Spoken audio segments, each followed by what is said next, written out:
right. Hi. Welcome back. Maybe back. I don't know. Are they back? Did they come back? Hopefully they came back to another one of our shows. Special guest today in town from Washington State, Mr. John Wayne. You might recognize him. No, not the John Wayne you're thinking of. Mr. John Wayne Troxell, the third SEAC?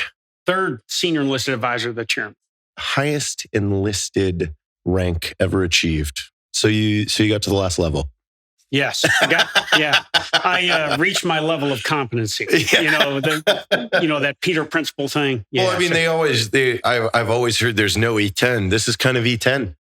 Yeah, and that's kind of a myth, because when you look at the SEAC and all the service senior enlisted, because of incentive pays you get for those positions, you're making about $1,000 more a month than the average E9. So in reality, you are an E10, even though there's no such animal as an E10. Well, we can just start saying, well, actually.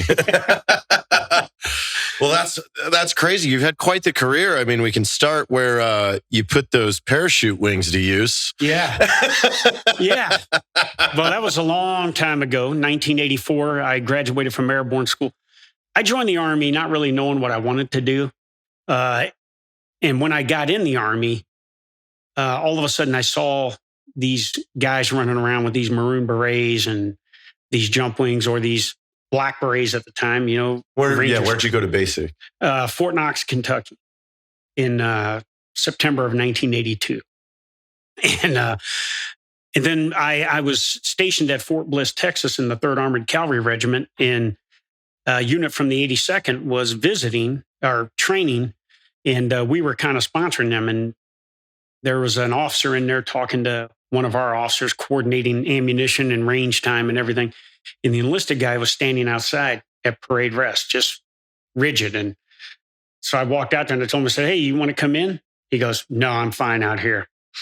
And I said, "Well, yeah, you can come on in if you want. It's air conditioned and everything." He goes, "No, there's just a bunch of legs in there, so I don't." And I didn't know what he meant. This is real? This is real. Oh, man, they were hardcore back then, huh? Did they wear maroon berets back then? Yeah. Really? Yeah. I thought that came out when the Army went to berets. No, that was long before that. Oh, wow. Yeah. So then it was way different. It was like Rangers and them. Yeah. Okay. Yeah. So, I mean, the Special Forces had green berets. The Rangers had black berets at the time. Then when the entire Army went to black berets, the Rangers went to tan berets, and paratroopers have always had maroon berets. So I said, I want to be on that. I want to stand outside and not go places where legs are.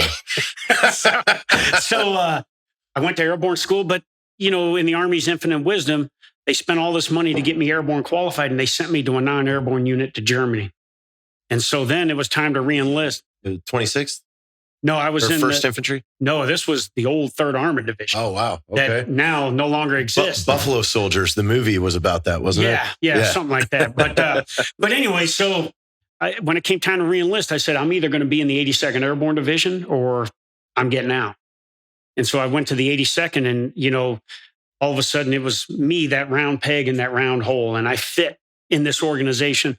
And that's where my career kind of took off. Running on Ardennes was what you were meant to do. Talking shit to other people, and any non-airborne personnel need not even come into our battle space, and everything. And then parachuting into combat. And then... let's get into the lead up to that. Okay. What rank were you? When I showed up there, I was a sergeant. Okay. In 87. Well, so 89... What rank were you? Staff Sergeant. E6? E6. So at what point did you get the word that this could happen? Like, how did the sequence of events unfold? So things were happening in like, Panama. were you guys on DRB? Like DRF1? Yeah, but for historically on DRB, some of my worst drunks when I was on DRF1, because we knew if we got alerted, we were probably going to jump in somewhere and do an exercise, alert, marshal, deploy, do an exercise and come home. But the lead up to Panama, we saw things happening in Panama. For instance, a lieutenant was killed down there. Another officer and his family were assaulted by Panamanian Defense Forces, or the Dignity battalions that Noriega had. And then we started some more intense training. And it was funny that all the intense training was being done by 2nd Brigade, your alma mater, and And then a week before the jump, DRB switched out and it became 1st Brigade. And that's who I supported. And in that Monday morning, it was December 1989. I kissed my wife goodbye, half-day schedule starting. I said, honey, I'll be home at lunch. We'll go Christmas shopping for the kids and everything. And then all of a sudden I get to work and we're going through an alert. And I'm like, these freaking assholes are going to make us do a freaking exercise during half-day schedule and right before Christmas. And then we ended up over at the personnel holding area. And my platoon sergeant at the time, Dave Freeman, and I wanted to know what the hell was going on. So we walked into the Brigade Tactical Operations Center, and they were laminating maps of Panama. And we knew then that this is the real deal. And all of a sudden, we went and got live ammunition. We got grenades and everything. And, we're jumping at 500 feet altitude. And all of a sudden, holy shit, this is the real deal, And this was the age when, the alerts, the phone lines get turned off and everything. So there's no way to communicate with your family. Blackout. Yeah. And we just, next thing you know. So you guys loaded at Green Ramp up at Pope and flew straight there? Flew straight there. Holy shit. It was in a freezing rainstorm too, JT. It was cold as shit. In North Carolina. In North Carolina. Yes. Freezing rainstorm. The aircraft had to be de-iced and everything. And next thing you know, here we are in 20 C-141s, and we're heading towards Torrijos Airport in Panama City. Where'd you guys refuel? We didn't have to refuel. Oh, really? Yeah, it was only 2.5 hour flight. Oh, wow. Yeah. Central America, brother. Yeah. So, but geography's off. Yeah. But we didn't do in-flight rigging either. We were already rigged up. So. Oh, you got rigged at Green Ramp. JMVI, get in. Get in. Wow, this is a jump. Yes. And by the way, on the way down there, I got a mortar base plate digging in one leg, and I got a Dragon missile jump pack digging in the other leg, and you can't move or anything. And I'm just thinking, I don't give a shit what's going on. If there's ZSU 23-4 shooting at us, whatever's going on, just open that freaking door and let me out of this freaking airplane. Okay. And I think we all kind of had that attitude. You have a spare missile on you? No, I had an M3 grease gun on me. If you remember what that looks like, a little World War II weapon. The side? Yeah. And I had a 9mm pistol. So what's the Dragon thing that you had? That's a missile jump pack. That's the guy next to me had that. Okay. And the guy on the other side of me had a mortar. Okay, yeah. Got it. And all their shit was digging into me because we were at combat concentrated load. I mean, normally you had. You're going full Normandy on this. Yeah, it was. That's what. Yeah. And so the next thing you know, we were parachuting in, and going live. You guys got hit with ZSUs, didn't you? Some of the aircraft did. As a matter of fact, the lead aircraft were the heavy drop aircraft. And it had our Sheridan tanks on it, our armored reconnaissance airborne assault vehicles. And so when they started taking fire, they dipped down below where the ZSUs couldn't traverse. And, they dropped below the recommended drop altitude for the vehicles. So 2 of the tanks burned in. But then, we had the Spectre gunships come in and just mowed those positions of the ZSUs and everything, which allowed us to jump, without, dodging freaking 23mm bullets, So, so you hit the ground, then what? And training took over, hit the ground, get out of here, put your weapon into operation, and then head to the assembly area. And in short notice, we assembled. Did Steiner aids work during this? We always joke about that. Well, I was a guy that jumped in with the Steiner aid in 1988, and I burned in and smashed my head and got medevac, and they took the Steiner aid with me. So dudes are all over Sicily drop zone, trying to find the Steiner aid. Meanwhile, it's at Womack Hospital with Troxell. Steiner aids work. So I think there's a heightened sense of alertness and awareness, especially when there's firefights going on around you and everything. So getting to the objective, whether that is getting out of your parachute and getting your weapon in operation or getting to the assembly area and then moving out. And for us, we went straight to the Sheridans and we just started de-rigging. And so I ended up on a vehicle that wasn't even mine. And I had a makeshift crew, but my job was to get on it, get a crew, get it fired up, and get it up onto the tarmac so that we could continue to get after assault objectives. Yeah. So, and then we immediately started expanding the lodgement, which meant we came out and started heading down Highway 1, and that's where things got sporty. It was also where we lost our first paratrooper, Alejandro Manrique Lozano, a young specialist in 2nd Battalion, 504th Parachute Infantry, was killed almost immediately after we had gotten out of the airfield. And then, there was, from then until like the day before Christmas, there was just, going in and clearing and sporadic fighting and everything. And then there would be ambushes and stuff. But, the glory of being an armored reconnaissance guy is that when people shoot at you with AK-47s and maybe AK-74s or something like that, and you're returning fire with 50 cal, trust me, you own that. Okay. So, or, launch a little 240 at them too, so yeah. But so you guys come home from that. Is there a big celebration? Like, holy shit, we just did it. So think of all the deployments you've had to combat and all the times this was the romantic one.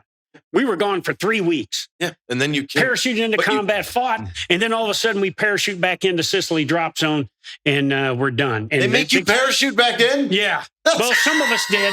Some of us had to come with the vehicles and everything, But they had a big ceremony at Typical Sicily. 82nd, damn it. Yeah. You guys are jumping again. We're gonna get your pace started. But we had a big ceremony at Sicily, and then immediately went on a little leave after that, and then got back after it. And the most important question of this: did they make you guys camo up on your faces to jump into Sicily? Oh no! We didn't have, we didn't have to do that, but we were prepared to. We were like, hey, this is the standard and everything. They said, no, this is a coming home jump. You know the rule. If you pass Longstreet, you ever have face paint on. Absolutely. Yeah. And I was one of those guys that was freaking enforcing shit like that, especially on an officer that didn't know how to put freaking camo on, right? I'd say, hey, jackass, your whole freaking face, So, yeah, but it was, the takeaways for me there was that if you train to simulate combat, then you're going to be prepared for combat, even though you don't have the combat experience. Combat experience always helps. But if your training mimics what you're supposed to do in combat, you'll do the right thing when the time comes.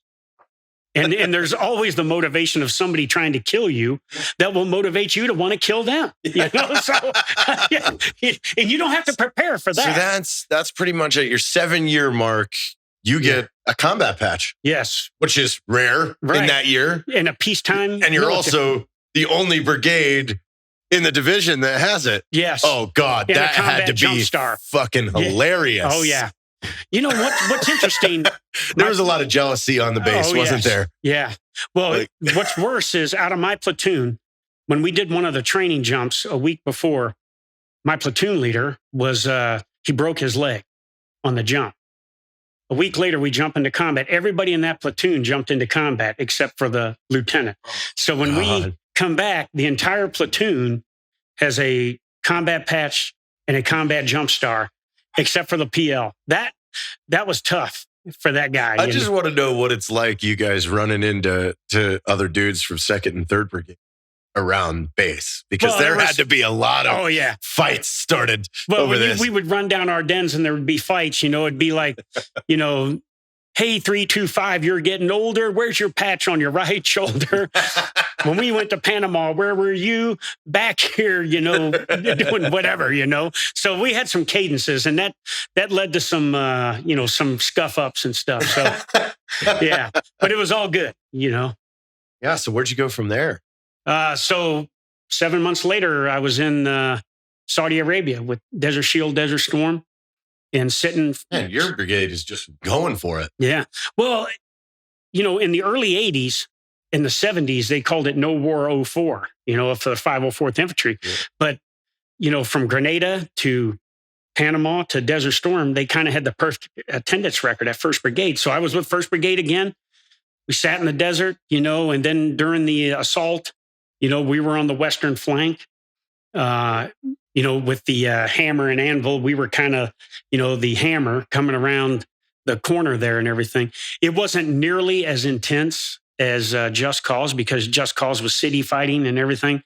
And plus, we had such overwhelming force and overmatch on the enemy, the thrill of victory kind of wears off when 12 vehicles are shooting at one Iraqi truck. I mean, okay, you don't get free beer in Davenport, Iowa by saying, yeah, I was one of those 12 vehicles that shot at that one truck, So I was like, let somebody else have the glory here. Okay. I'm conserving my ammunition, So then I, did my second tour in Germany after that. And then I went back to the 82nd and spent a few years there. 2 combat patches in the 90s. In the 80s, yeah. Well, 91, yeah. So I had been to combat twice in the first 9 years of my career. So they want to keep you in the 82nd then at that point? Well, after we came back from Desert Storm, they wanted to get new talent in. They wanted to populate this talent that had 2 combat tours across the Army. So that's why I ended up in Germany. But I came back to the 82nd in the mid and late 90s. And then this was when, so I always had this journey to be a Ranger and go to Ranger school and everything. And because I was a reconnaissance guy, an armor guy, I never really had the opportunity. So when I came back, I said, that's my number one goal. Now, the first thing the Army did is send me to Pathfinder school, which I love. But a year later, I went to Ranger school as a 32-year-old E7 and went straight through and graduated. And a lot of RIs talk shit. Oh, yeah. Where have you been? Yeah. Where have you been? Yeah. Yeah, but you also had a combat star. Yeah, and I had been to combat twice, and those guys... So they kind of were like... Yeah. All right. So then I made the E8 list in Ranger school. So how did they celebrate that? They took my ass to the rope corral in the mountains, and the RI smoked the dog shit out of me. Congratulations, you made the E8 list. Now get your ass back in formation. So they had to respect you going through that. Oh, yeah. That old. Yeah. Oh, you know what? All right. Yeah. And what the glory with that is that, because I was such a seasoned leader that, I had to deal with these second lieutenants that were... You were used to this. Yeah. And these PFCs from the Ranger Regiment that were the cockiest sons of bitches on the planet, and how to stop these PFCs from beating the shit out of these lieutenants that weren't listening. And sometimes their boots may not be on the right feet and everything. But it was a great experience, But I thought at the time, I said, look, if I'm going to be, because in the 82nd, you do a handshake with somebody, they're looking at your shoulder. Yeah. Oh, yeah. And if you're an E5, yeah, it's a... Yeah, where's your Ranger tab, So I said... Well, if you're an officer, you have to go. Absolutely. Yeah. Well, you have to go. If you don't go, that's okay, but you ain't going nowhere. Yeah, you ain't going nowhere. You're not going to be in charge of troops or anything. You might be the assistant regimental gunnery officer or some shit, but you're not going to be leading troops and preparing for combat. And then I was off to the Sergeant Major's Academy, and then spent 20 years in El Paso. Yeah. So and I was class 51, and I just recently spoke to class 71 down there, and that started my journey as 20 years as a sergeant major. Yeah. So after leaving the academy, where did you go? 10th Mountain Division. And and was there 2 years and spent a year of that in Iraq during, the invasion and everything. Came back, took over the 2nd Cavalry Regiment, transformed it to a Stryker Brigade, moved it to Fort Lewis, Washington, and then reflagged 4th Stryker. Which one was 2-3? No, we were 4-2, 4th Brigade 2ID. 2-3 was in 3rd Brigade 2ID. Yeah. So then I stood that up, and then was Surge Brigade number 4, when you were Surge Brigade number 2 during President Bush's surge into Iraq. And yeah, because we had a lot of 2-3 guys and 4-2 guys come over to us to help us. Yes, absolutely. Yeah. I worked with both. So, our battle spaces were contiguous. So we were right next to each other. Bordered. Yeah. We were north, you were north. We were north, south. You were south. Yeah. So you went into Baghdad. We were on the outskirts of Baghdad, Tarmiya, places like that, but still fighting the same enemy, Yeah. We were you go to our roof, we were 800 meters from the intersection of Grizzlies and Gold. So the border of Sauder. Yeah. And that was right at the edge of our brigade battle space between 2nd Brigade, 82nd, and 4th Stryker Brigade 2ID. Yeah. So, there was some crossover there. There was, Well, they wouldn't let us go into Sauder unless we had Strykers. Yeah. So they would send the Strykers in, load the 82nd. 2nd Battalion, 3rd Infantry out of 3-2. Yeah. Yeah. So then after that, I came back. I was the Sergeant Major of the Armor Center for a while. That's at Bliss? No, that was at Fort Knox. Oh, okay. Yeah. It's now at Fort Benning, Georgia. And then after that, I took over as the Army. It used to be a command called Army Accessions Command that was all about marketing the Army brand. It had the Golden Knights in it. It had the Army Marksmanship Unit. And then it had, the brigade that had all the Army trucks and the Humvees and everything to get after recruiting and stuff. I did that for a little bit. Then I went to First Corps at Joint Base Lewis McChord. Was the sergeant major there, spent a year in Afghanistan as the ISAF Joint Command sergeant major. Came back from that, U.S. Forces Korea for 2.5 years. And what then year were you in Korea? 2013 to 15. Yeah. And there were some good guys over there then. Oh, yeah. Yeah. Spent a lot of time with 7th Air Force and down at 8th Fighter Wing, and 51st Fighter Wing and stuff. So, and then November 2015, General Dunford selected me to be the 3rd SEAC, and in December, I replaced Marine Sergeant Major Brian Battaglia. Did you have a previous relationship with him, or was this all interview package, everything? I take that back. I did have a previous experience with General Dunford. When I returned from Afghanistan, the ISAF position, the 4-star level position, was opening up because Sergeant Major Tom Capel was retiring, and Dunford had been selected to be the ISAF commander. So I interviewed with Dunford for the job, but he didn't select me. So when I hear this all the time, senior enlisted leaders complain about, well, I'm not getting selected on these slates or anything. And then I try to tell them, well, look, brother, it's like being in the mafia. It's not personal, it's business. And they would say, well, you made it to the SEAC. I said, yeah, but I was on 9 slates throughout my career. My record was 5-4. And one of the guys that didn't select me was a guy named Dunford, who selected me to be the SEAC. So you can't take it personally. It's how that commander feels about what he wants, right? That Absolutely. Everybody's optics and goals are going to change every year. Absolutely. You might hit somebody on the right one that comes into that leadership position and says, I want to work on enlisted education. And you've been championing that. Oh, this is my guy. I want to work on combat effectiveness. And this is the dude that's loud about that right now. Absolutely. I want him. So it's always going to change. That one right there. That was me. Yeah. All right, combat effectiveness. Yeah. Okay. We're going to kill the fucking enemy. Bottom line, that's what we're here to do. Defend our freedom, our homeland, and way of life. Why is it so refreshing to hear that these days? It's pathetic. Yeah. That now we can't even say that in the military. Yeah, I'm a little concerned. I think everybody is.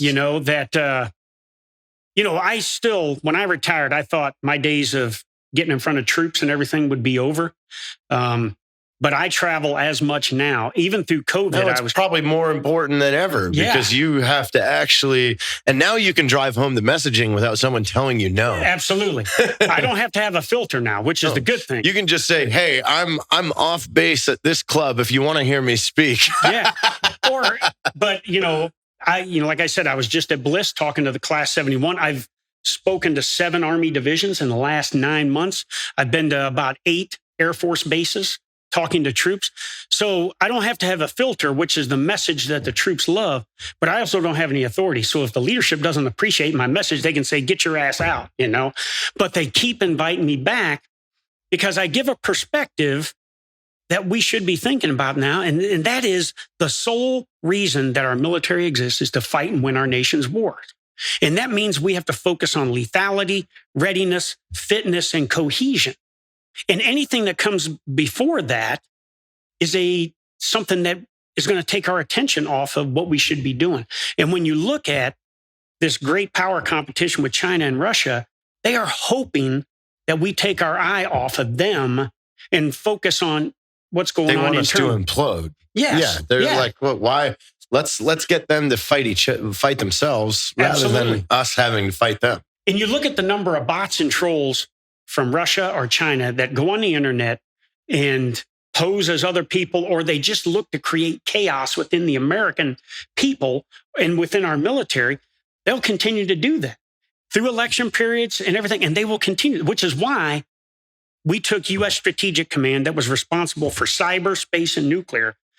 And we split those 3 areas up. And now you have U.S. Cyber Command, that's a combatant command, U.S. Space Command, and STRATCOM only worries about the nuclear enterprise now. But we made 3 strategic commands out of this to get after these emerging domains in combat. I got a Navy friend of mine that works at the Navy Cyber Defense. He's the head of the cyber defense for the Navy. He was like, you would be floored if I could tell you what goes on every day. Absolutely. I will tell you this. When I was the SEAC, there were some young E4s in the cyber domain that were doing some things that were causing some pretty damaging stuff to some of our adversaries. And it was having an impact. You'll never hear about that because of the secrecy of the organization and everything. But when I would see an E4 basically playing video games and hammering somebody, some nation that's trying to, impose on our freedoms, I'm like, damn, this is some good shit, And that's what we should be focusing on. Yes. Is how to impose cost on an enemy below the threshold of conflict. I mean, cyber as an offensive weapon might be, an act of war, but if the North Koreans, the Iranians, the Russians, and the Chinese are using cyber weapons against us, then damn it, we better reciprocate so that we can maintain competitive advantages. Well, so when you were the SEAC, what were your pillars of focus during that time? So any senior enlisted leader, their focus is driven off of, what their boss's vision and priorities were. And for me, the vast majority of my time as a SEAC, I had General Mattis, Secretary Mattis, and I had General Dunford. So, the troops call him Mad Dog Mattis, and the troops called Dunford Fighting Joe Dunford. And that's what they were war fighters. And I will tell you, JT, this was probably the most precious 2 years of my career, being around leaders like that. And when Mattis came in, he brings me into his office. The first thing he did after he got sworn in, his first meeting, 20 January 2017, he gets sworn in on a Friday. 23 January, Monday morning, he has breakfast with me in the service, senior enlisted. And the first thing he tells us is, the word we are going to use to associate with what we're going to do to any enemy of the United States is annihilate. It's not defeat anymore. It's annihilate. And I was like, that is so refreshing. That basically he's saying, yes. You want a shot at the title with the United States? We can all be some fighting MFers here tonight, and we're going to annihilate your ass, And then after that, he hadn't forgotten, being a former 4-star, how to use a senior enlisted. So, I spent most of my time out visiting the troops on my own, some of it with Dunford and some of it with Mattis. But everywhere I went, my focus was the same. The vision and priorities of the chairman and SecDef and the administration was about being lethal, ready, and fit. And especially after President Trump, and Kim Jong-un had the little, tete-a-tete and the Fire and Fury speech came out. Now, all of a sudden, it was get this force ready to fight in North Korea. And when you look at the number of forces we would need to have that, it is huge to exercise an operation on the Korean Peninsula. And so then that's when we started looking at the fitness, deployability of the force. And what we had found is we had a huge problem with this, and then we had a huge problem with obesity in the force, And so that was one of the things Mattis told me, hey, I need you to get after this stuff, But the bottom line, everything that I was doing was associated with warfighting and giving the pulse of the force to General Dunford and Secretary Mattis. And there was a couple times Mattis would write me back when I would give him a report and say, thanks for this. I'm including this in my comments to Congress or whatever. And so I knew that I was getting after it. But as the SEAC, nobody tells you what you're supposed to be doing. It's kind of, you should know. Exactly. Yeah. Dunford even told me, he said, look, if you're going to wait around for me to tell you what to do, you're going to be waiting 4 years because I expect you to know what to do and go get after it. That's why you're the SEAC now. And so that's what I did. I spent 270 days a year on the road. Did you surprise visit people? Because No. You didn't? No. Why not? Well, you know how it works. Yeah. Oh, he's coming. Hey, polish everything up. And I know. Don't let him talk to him, and don't let him talk to him. It's always prepared. Well, even, dude, to your point, I go to Mogadishu, Somalia to visit an elite Navy Special Operations unit, and the Master Chief meets me at the airfield and picks me up, and he says, hey, I just want to apologize for the beards and everything. I said, I could give a shit less whether you have beards or not. I'm not here to make sure you got clean underwear on, dude. I want to know what's going on with Al-Shabaab here. How are we getting after, building stability in Somalia, building these Somali special operations forces that can take on this fight and everything? I could give a shit less what you wear or what you're doing. Did he appreciate that? He loved it. He loved it so much he invited me back, And as a matter of fact, he took me into Libya too, so to see some of his other guys. But the point in all of this is, this gets after some things that a senior enlisted gets painted with, that they're about painting rocks or haircuts and cigarette butts and everything. When you're the strategic enlisted advisor to the chairman and SecDef, you can't go to a place, and this happened to me one time. I tried to never do dormitories and barracks because I wasn't there. That service senior enlisted stuff, it's important, but it wasn't in my portfolio. And guys would want to come in and complain to me about mold in the barracks and the dormitories. And I'm like, look, I'm not going to go back and tell General Dunford and Secretary Mattis, we got a mold problem at Fort Bragg, North Carolina, and we got to get after this. Forget about all this stuff that we're trying to do, to the Russians and on the middle Euphrates River Valley in Syria and everything. I would pass that on to the Sergeant Major of the Army and say, hey, look, you need to deal with this. Yeah, but that's more him. Yeah, hey. Yeah, that's service stuff. They're living, service. Yeah, so I focused on, a message that a guy in an Army uniform, his message better resonate with people in different uniforms. And so when I would get on an aircraft carrier and have an all hands with 5,000 sailors in the freaking hull of it, I better send a message that's inspirational, relevant, and that they can walk away saying, yeah. So, I didn't come in there and say, hey, look, here's this education model and everything. Don't get me wrong. It's important stuff. And there was some of that I had to do, but I had to send a message to them that would resonate. And that's when I would, that's kind of where this surrender or die shit started, when Mattis kept talking about annihilating and I would put it in terms that young A1Cs or PFCs or Lance Corporals can understand. And that's, hey, we're going to continue to drop bombs on the enemy, shoot them in the face, or if need be, we're going to beat them to death with entrenching tools, And that's where that kind of took off. And it landed me in hot water, but I truly believed in what I was saying. And that was the first. Because God forbid we talk about killing somebody with a shovel. Yeah.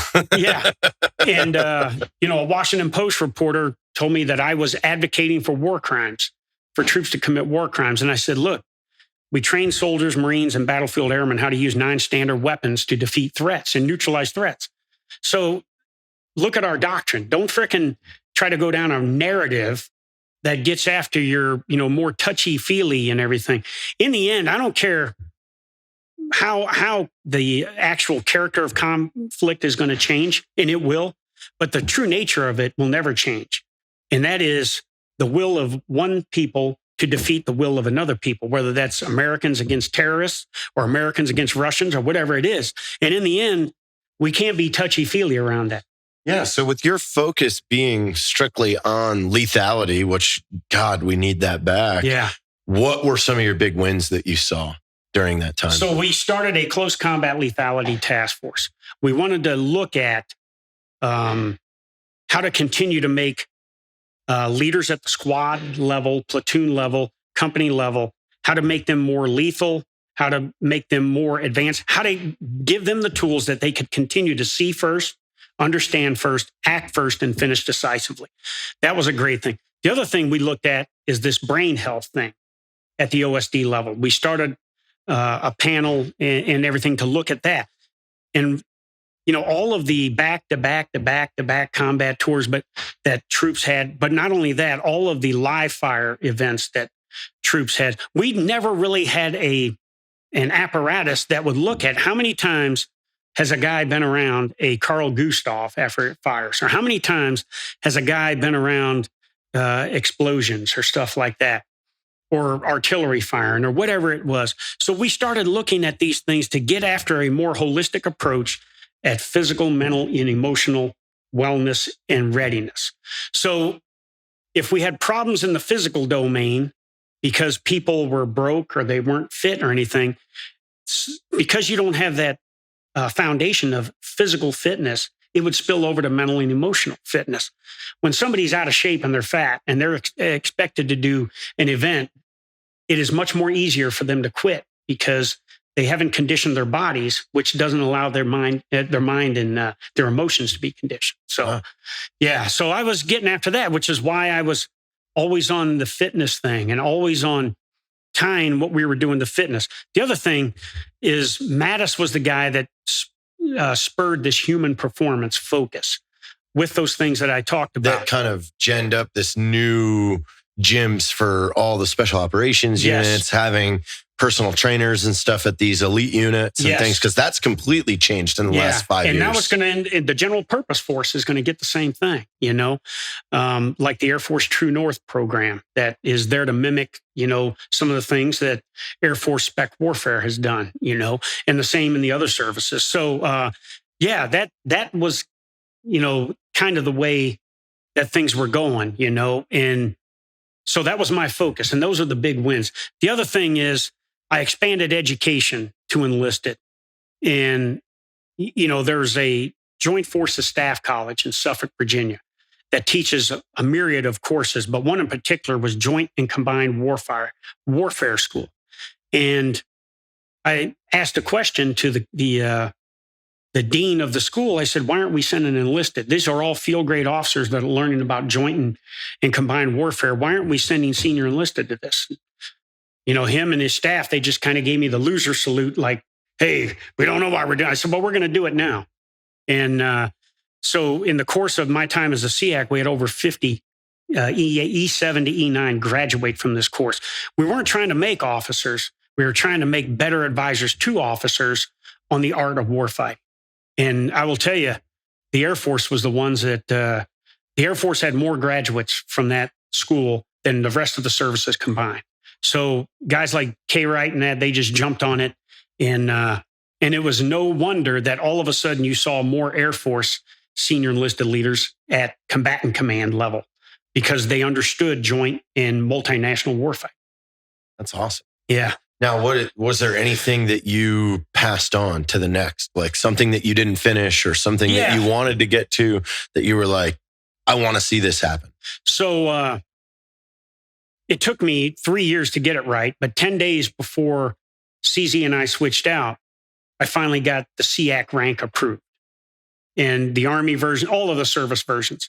And so 10 days before I'm retiring, General Milley pins it on me, and he says, hey, look, you ain't going to be able to wear this for very long, but at least you can be buried in it, But the point was, CZ, from the day one that he walked in, he transformed from being a chief master sergeant to wearing the rank of SEAC and the title of SEAC.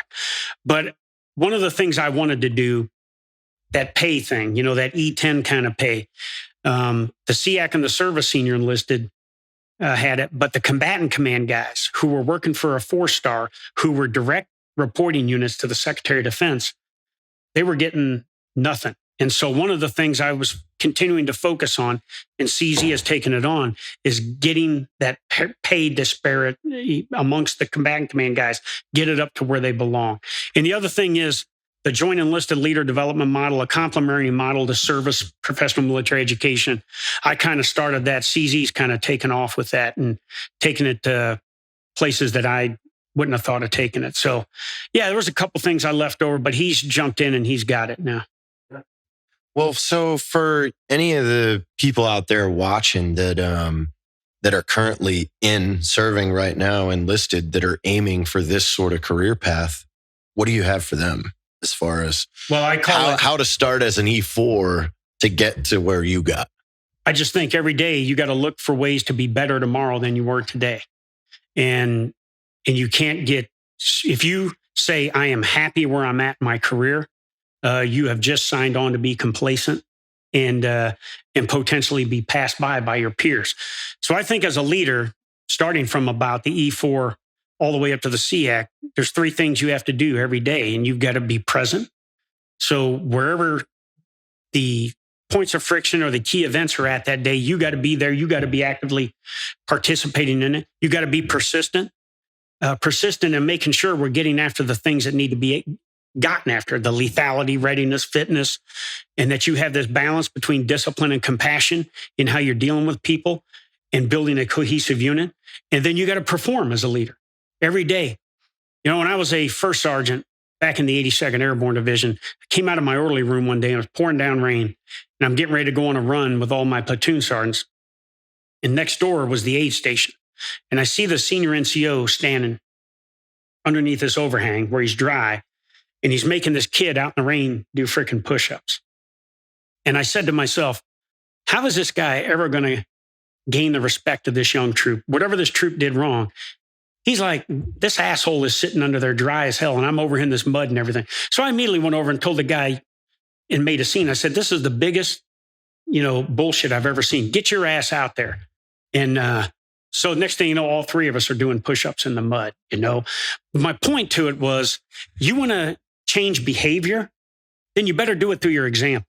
And no better way to lead showing by example. Strength is not standing in the dry with a coffee cup, yelling at somebody to do something, but you outperforming them in front of them. So that's where you got to be present. You got to perform. You want Joe to do something, then you better be willing to lead by example and sharing the hardships that they have to share. So that's kind of my focus every day. And then as a leader, understanding whatever your span of control is, there's going to be varying opinions. There's going to be varying cultural differences. There's going to be varying backgrounds, but your job is to arm yourself with all of that and build this cohesive unit that leverages the diversity of the organization and is inclusive, and everybody gets treated with dignity and respect, but there's no imbalance in discipline and compassion. You treat equally rewards and punishment. And all of it is designed to build this lethal, ready, fit force.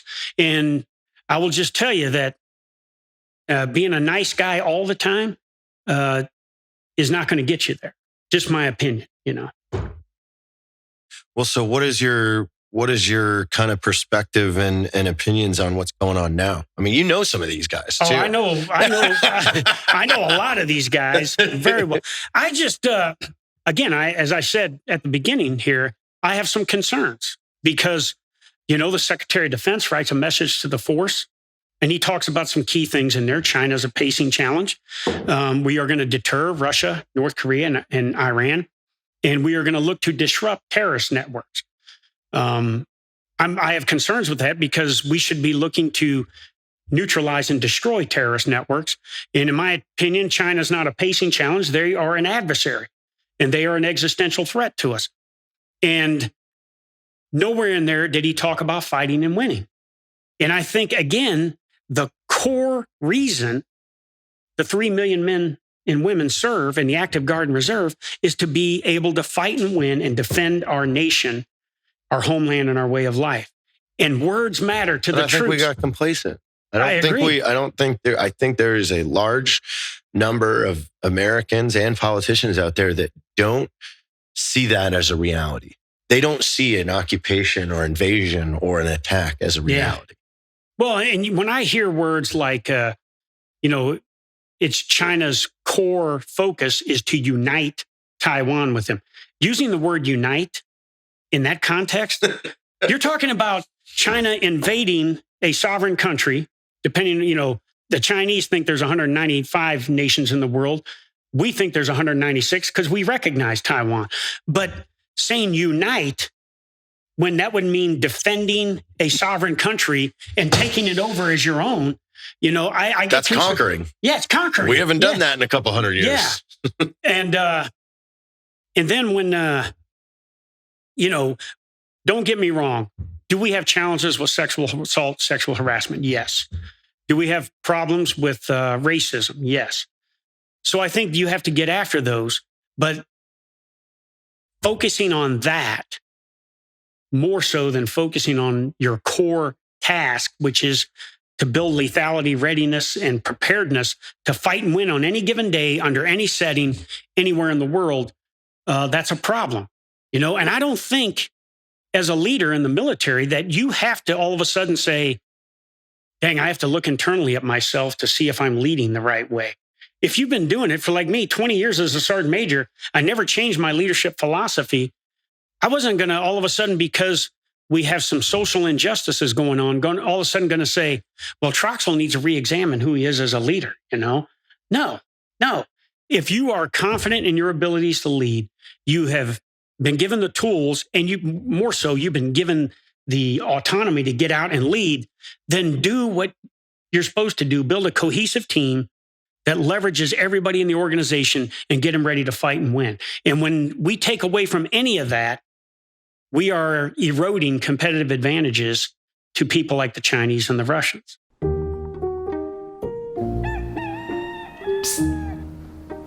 Caleb, did you know with Black Rifle Coffee's Coffee Club subscription, you can get fresh coffee shipped to you every month? What? You don't even have to go to the store. Whoa. You don't even have to leave your bed. What? Wow. How did you get in here? You might want to go ahead and join the Black Rifle Coffee Club subscription before one of these guys shows up at your place. Okay, so I just want to make a note right now that both the Army and Air Force service leaders have completely lost the people. Yeah. So my point in asking that question is, why are they not looking to the people that had the ear of the enlisted? Why are they not looking to the people that had the respect of the enlisted and saying, hey, teach us? Because honestly, I don't see either the Army nor the Air Force. Those two did not have that natural ability. Yeah. So they need all the help they can get. Yeah. And I'm friends with both of them. I respect them both highly. But I will tell you this. When you get into a position like that, whether you're the SEAC or the service senior enlisted, and I'm not passing judgment on these two, but the worst thing that can happen to you is that you get selected for this critical job, and all of a sudden you think you're God's gift to leadership. And that, and then the other thing is that you pay attention too much. Positional leadership at that point. Exactly. They're going to use that position, and that's all they have to lean on. And I've seen it from both of them. Yeah. It's just, well, this is my rank. Yeah. You know, if you have to say your rank, you've already lost the argument. Absolutely. Yeah. and then you start paying it. If you pass judgment on anything that happens on social media in that position, regardless of what it is, you are potentially splitting the force. And then if you're passing judgment on something that you are not fully immersed in the facts on, then you're really setting yourself up. And I say this all the time, you know, I hate to draw political lines, but if 49% of the nation voted for Donald Trump to be reelected, then there's probably a like number in the military, or maybe even more, you know, because of the nature of the military. So the bottom line is, if you're trying to build a cohesive force, then you have to be, your themes and messages have to be able to resonate with those on either side of the aisle. You know what I mean? So it's got to be focused on, you know, the entire force. And you can't get caught up in a message or a theme that is being driven from the administration or something like that. In the end, as the SEAC or as a service senior enlisted, you got to sometimes go in and tell your bosses. For me, it was the chairman and the SecDef that, hey, I think we're going a direction we shouldn't go, or something like that. We're going to lose them. Yeah. Or, you know, this is how it's going to affect the troops, you know? So again, I think one of the things I did as the SEAC is there's 35 news agencies within the Pentagon press corps, plus or minus. Some of them come and go, but I built a relationship with all of them. And I didn't say, hey, I'm going to go on Fox News and I'm going to do an interview here. Or I didn't go to CNN and say, I would go in front of the Pentagon press corps. And more importantly, I would take the service senior enlisted leaders with me twice a year to do a press conference, and the combatant command senior enlisted leaders. I wanted to give what was going on to the force to the entire press corps, whichever side of the aisle they were on. And I think that's how you build relationships with those kinds of people that are based on face-to-face conversation and facts. Chances are, when you do have a gaffe of some sort, which I had plenty of them, it doesn't get sensationalized because people know who you are and what you are. When they don't, they'll pass judgment. Yeah. And you're right. Hit piece. And if you say something that would only resonate with half of the force, then you're going to lose the other half, you know? And again, both of those folks are good friends of mine. I stay in touch with them, but it just blows my mind. No one there's not a regular basis for just the churn, like sharing information and lessons learned. Like where we do this everywhere. Yeah. Left seat, right seat. Hey, let me go back and have the guy that had this position come in and show me some things he learned. Like, it's like, why aren't you using your tools? Yeah. Because these are all positions that the 0.00001% of the 1%, there's only a handful of people, a room full of people that have ever held these, some of them better than others, but it's like, there's no book for it. Right. So why aren't you using your tools to call on the guys that did it very well and say, okay, let me learn? Well, I think there is a bit of, as I was talking earlier, and I'm not passing judgment on anybody, but when you get into a position like this, and if you're reaching back to people that had the job before you, that's healthy. It's healthy, but in some leaders' minds, it can be perceived as weakness, that I have to reach out to somebody that had the job before me. What do you call the manual that you resort to? That was someone that did it before us. But now, if somebody that had the job before you, and if you're in the business of providing best military advice to the SecDef, the chairman, and the administration on the pulse of the force, and somebody that had the job before you reaches out to you and say, hey, you need to focus on financial portfolios because some troops may have marijuana stocks in that, and then, hey, you need to let the chairman know and you need to let the SJA know. And I'm thinking to myself, I am not going to embarrass myself by walking into Joe Dunford and saying, hold the phone, Chairman. We're getting after marijuana stocks. And E4 has some marijuana stocks. Yeah. My point in all of that is that might have been the way you did business before, but I understand my environment. And if I went in to said something to Dunford like that, he'd be like, what is this first sergeant coming in here telling me this shit, And jokingly, a couple months later, I told Dunford about that. And he kind of laughed. He said, yeah, I need to get with my dang broker because I may have some of that shit. So the worst thing you can do in those positions is put yourself where you are splitting the force. But even worse than that is if you are wrong, not admitting you're wrong because you're continuing to split the force. I mean, Millie's words last week, it hurts cohesiveness. Yeah. It pulls leaders' ability to govern their units out from their legs out from under them. Yeah. It completely just dumbfounds some people of confusion. Yeah. You're creating confusion of people going, wait, what? Wait, now we're jumping into this political thing? So, to that point, it can't be that it's okay. Reading is okay if you can read to learn about Marxism or critical race theory and all these other things.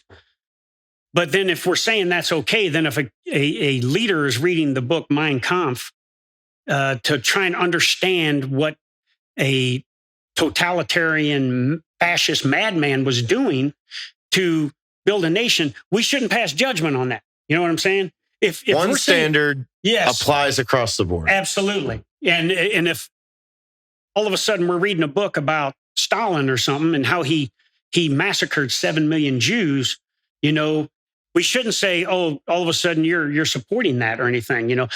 To Millie's message, if we're saying it for critical race theory and Marxism and all, then we'd better say reading and learning is okay, regardless of what you're reading. We shouldn't pass judgment on somebody just on the basis of that.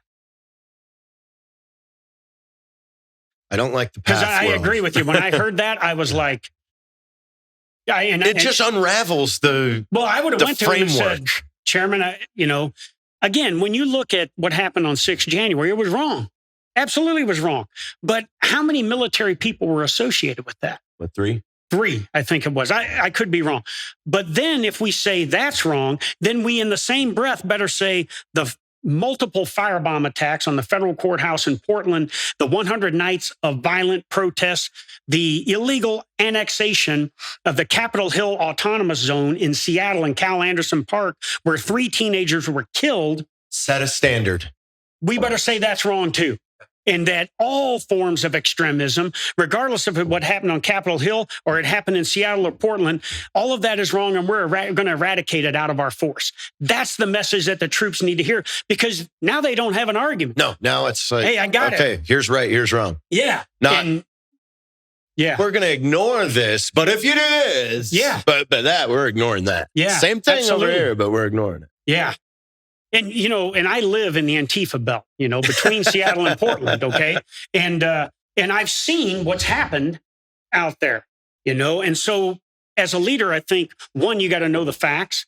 Two, you got to know your audience, and your audience is the entire force, or maybe your entire service. And you better send a message that resonates with everybody, that they say, okay, I got it now. It should not be a message that this is what we're going to do. And if you disagree with that, even though you might be 49% of the force, then you better get in line and focus on that. That's why it's an art. And there's nothing more powerful than the art of leadership in our military. That's wild. It's crazy times right now. Yeah, we crazy. We have no clue where we're going. We don't even know who's at the wheel. Yeah. He's asleep. Well, the other thing, JT, is when I talk to leaders, I ask, okay, what's the military definition of extremism? And I had one senior enlisted leader that is a senior enlisted leader of a very, very important joint command. And he said it's ambiguous at best. But the vast majority of leaders that I talk to about that, even some minority leaders, they say it's slanted in one direction. That we are looking to eliminate white supremacists, and we're trying to get rid of this white rage and everything. And I will even ask people wherever I go and do my leadership seminars, how many of you have ever met a violent extremist? Because a violent extremist, in what you and I have done in our careers, is ISIS and Al-Qaeda. Yeah. Now we're using that term for people in the military. And where is the evidence that shows that we have a systemic problem of violent extremists within our ranks? And when I ask people, hey, how many of you been associated with folks like that? The vast majority of them say I've never seen one. Now, I was in Fort Bragg, North Carolina in 1995 when the young black couple was killed by two jackass white supremacists.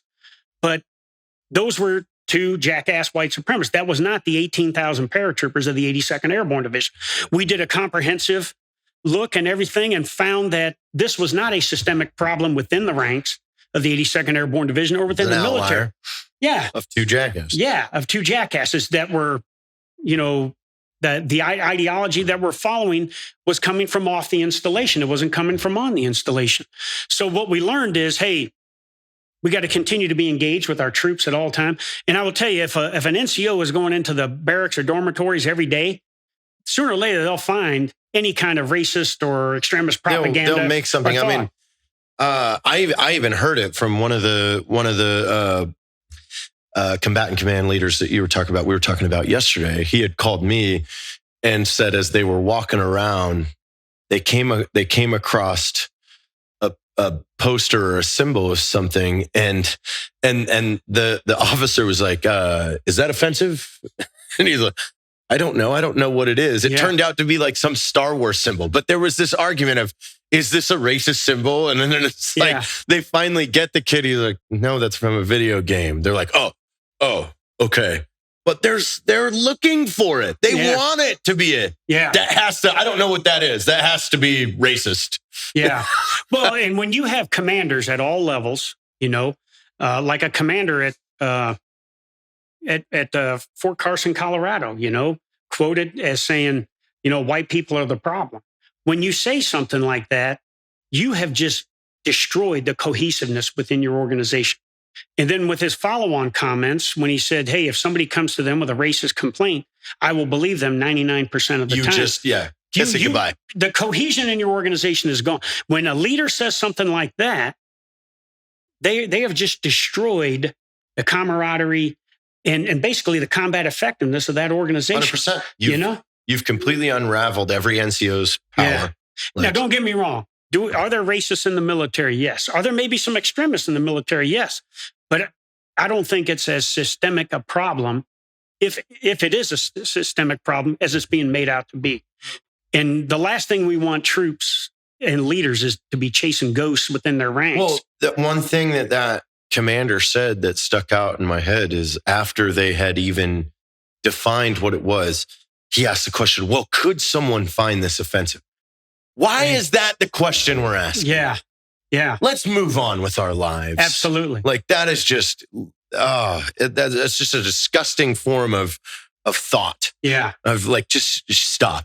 Yeah. Stop. Could someone find this? It's like, that's what I mean. It's like, we want it. We want to find, hey, what is this? I don't know what it is. It has to be racist. Could someone think it's racist? Yeah. Like once it's like they wanted it so bad. Yeah. And they keep reaching. It's like, it's just and garbage. I look at my own life, JT. I've been married to a first generation Mexican American whose father came from Chihuahua, Mexico for almost 38 years. I've been married to a minority. I have been immersed in the Hispanic culture. My children, are part Mexican. My grandchildren are part Mexican. The vast majority of my friends are minorities.